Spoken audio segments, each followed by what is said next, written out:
Welcome to the Humanity Leadership Podcast. My name is David Wheatley.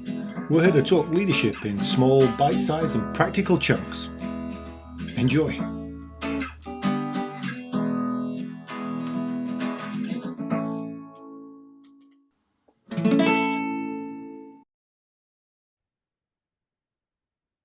This is one of our first Friday sessions with my colleague Lance Satterthwaite.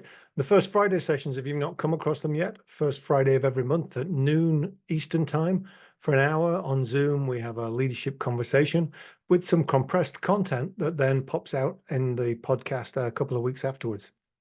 This one is about openness to feedback and how do you develop that openness to feedback as a skill set, as a leader, as a team member, as a general participant in anything that you're doing. And so Lance is going to help us through that for about the next 15 minutes. Greetings, Lance. Greetings, and hopefully you've had an awesome summer, and it's really nice to kick off the fall with you all.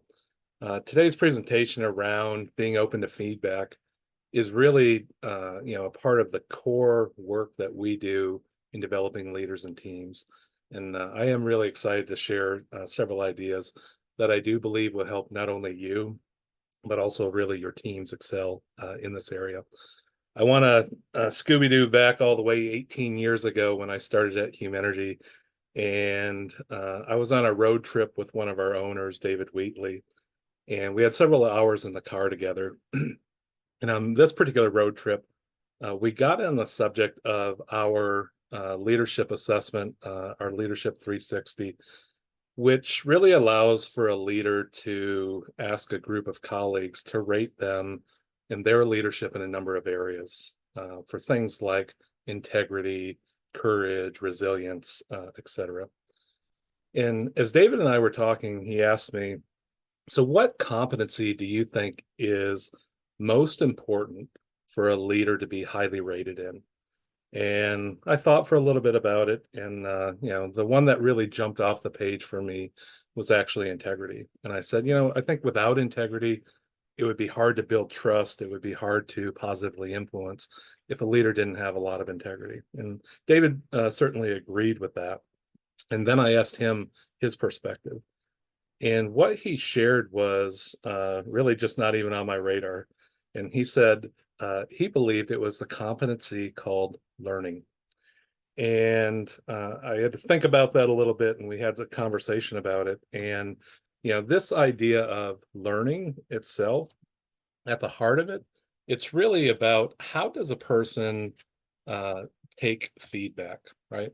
And how do they action that feedback in a way that helps them grow and develop?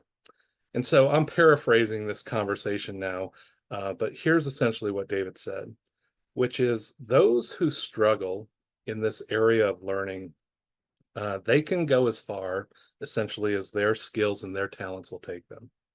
But if they can't accept or if they can't action feedback, then they actually stunt their future growth potential. And so if you took a different person who excels in this area of learning, that over the course of their career, they would actually continue to make progress and gains. And so if you began to weigh, person A not as high in learning, person B higher in learning, you may actually see person B actually outperform person A in the long run. And so I've hung on to that wisdom ever since that conversation.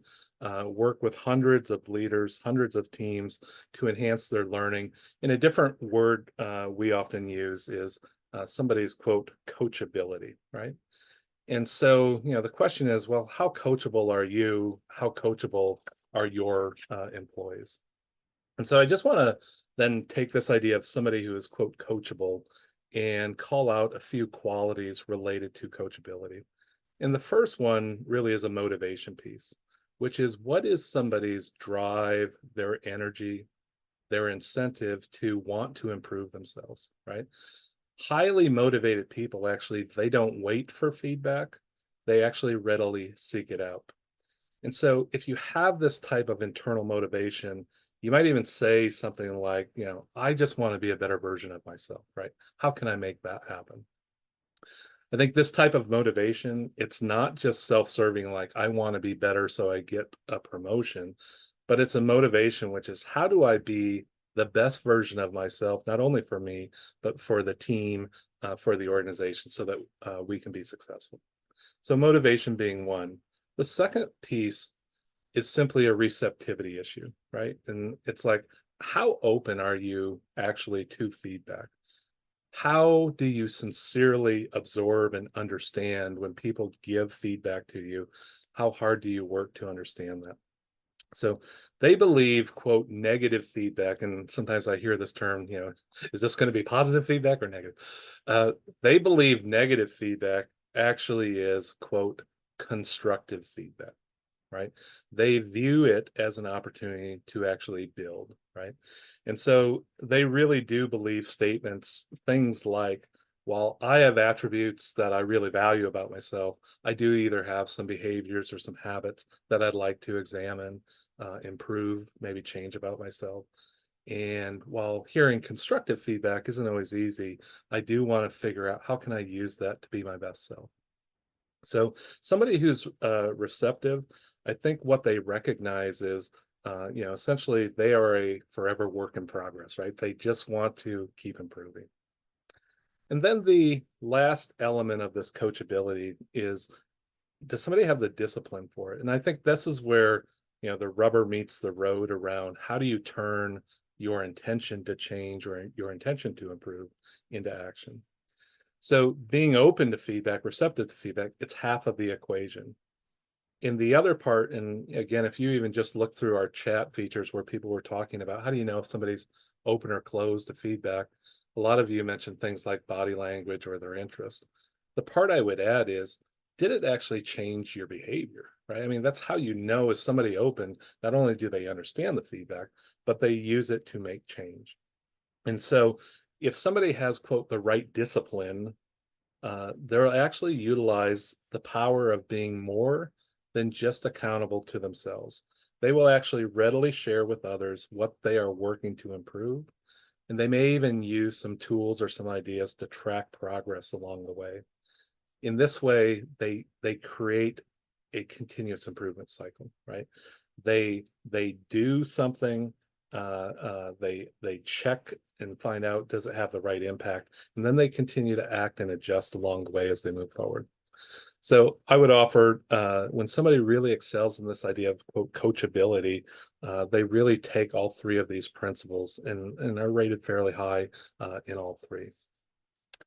So next, I want to turn our attention then to, okay, so when people actually receive feedback, what does that look like? And I want to start that by introducing you to Sarah, right?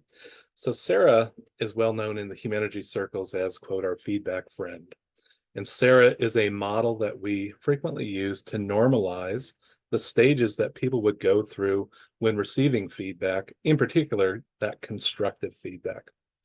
In the SAR part, that first part of Sarah, is where resistance or a lack of openness to feedback actually exists. So the S part of Sarah is actually, as somebody got that feedback, were they shocked or surprised by the feedback that they received? And again, that's normal and natural that sometimes people are taken aback. And then after they get shocked or surprised, it generally creates an emotion. In this case, anger being an example of emotion. It's nice because it starts with an A and it fits good with the Sarah model. But I would offer beyond anger, I think there really is a range of emotions that people experience, especially when they receive constructive feedback. They might be embarrassed, they may be saddened by it, they could be disappointed, they could be frustrated, and so on. But oftentimes, if people get shocked or surprised, they're going to experience a level of emotion. And then following that emotion is where rejection or rationalization begins to show up, right? And again, I just offer to you, I want you to think about a time when you've received some constructive feedback that maybe was harder for you to digest. Did you find yourself, at least initially, trying to explain it away or invalidate it? And here's some common ways people discount feedback, right? Number one, they may say something like, well, isn't that the pot calling the kettle black, right? It's like the person that just gave me the feedback, they do the exact same thing, or maybe they're even worse at it, right? And so again, they try to explain it away. Or maybe they say something or think something like, oh, that person is just jealous of my success, or they have it out for me, right? That's why they're giving me that feedback. Or maybe they say, you know what, they just don't understand me or my situation. Maybe it's like, hey, this has been a really bad time. I'm under a lot of pressure. They don't know what I'm dealing with, right? And again, it tries to explain away or discount that feedback.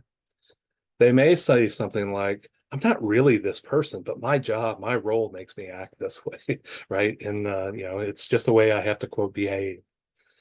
They may say something like, you know what, I used to be this way, but I've really made changes. I'm not that way anymore. They need to let it go, right? They need to let go of the past.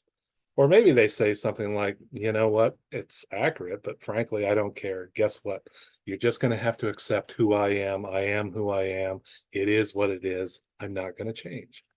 And again, in each of those statements, we are have somebody who's trying to self-justify and protect their own ego rather than being able to fully accept that feedback. And I just then want to make one additional note around rejecting feedback. Sometimes people ask, well, like, does it matter either how that feedback's delivered or who's delivering it? And it's like, of course it does, right? It's certainly easier to accept feedback from people that's delivered well or delivered by people you trust and care about you and are trying to help you grow and succeed. And here's the thing I would say is, and don't let that be the only threshold for being open and receptive to feedback, right? If we allow a poor delivery or a less trusted source to become the reason we reject feedback, we may actually miss some really important feedback that's valid and really important feedback that actually could help us grow and actually help us develop. So I want to then go into this final A of Sarah, right? So if it's shock, anger, rejection, what people who are really open to receiving feedback is they work very hard to work through Sarah and get to the last A, the acceptance part. And so here's what they do. They identify, one, where are they at in relation to Sarah, and they recognize in what ways are they rejecting or rationalizing the feedback they receive. They're willing to be open and vulnerable to talk about the feedback so that they can effectively process it and then figure out what they want to do with that feedback and how to best move forward.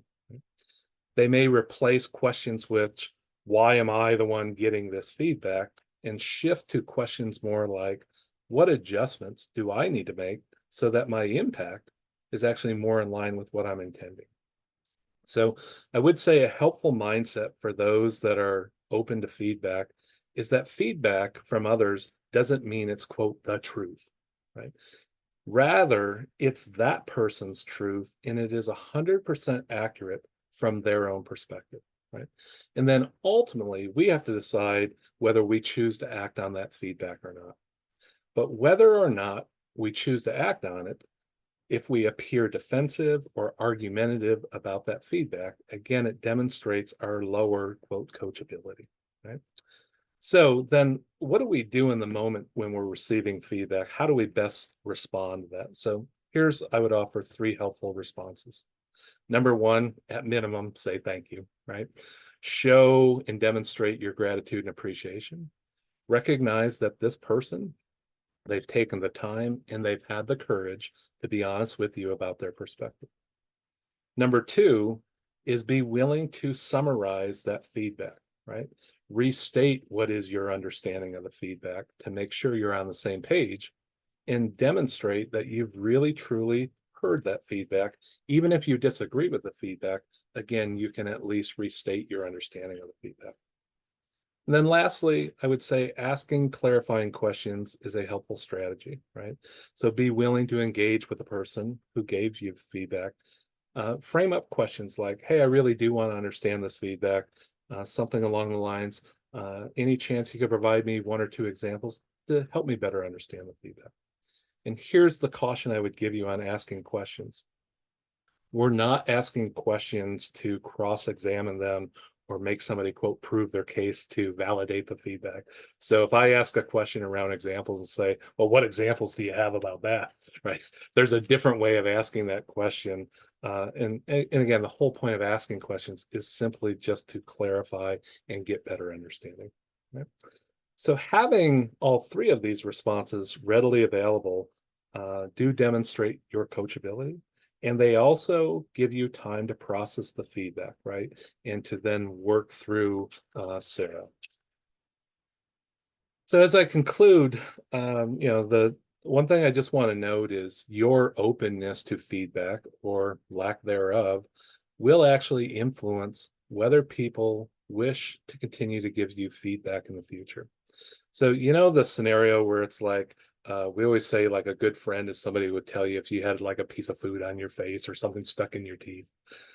So what if they told you that and you proceeded to get defensive or argued about it, or if you berated or embarrassed them for giving you that feedback? What are they going to do in the future, right? How likely are they going to give you that feedback? So I would offer our reactions and our responses to feedback really do matter, right? Your positive responses to feedback allow you to help build a network of people who are willing to help you grow and develop throughout your lifetime. Okay? So keep in mind, feedback is a gift. Treat it as such, and I believe you will find it to be a gift that keeps on giving. Thank you.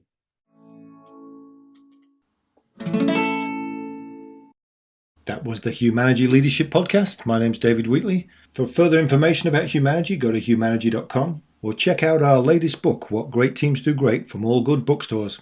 Have a good one. Stay healthy.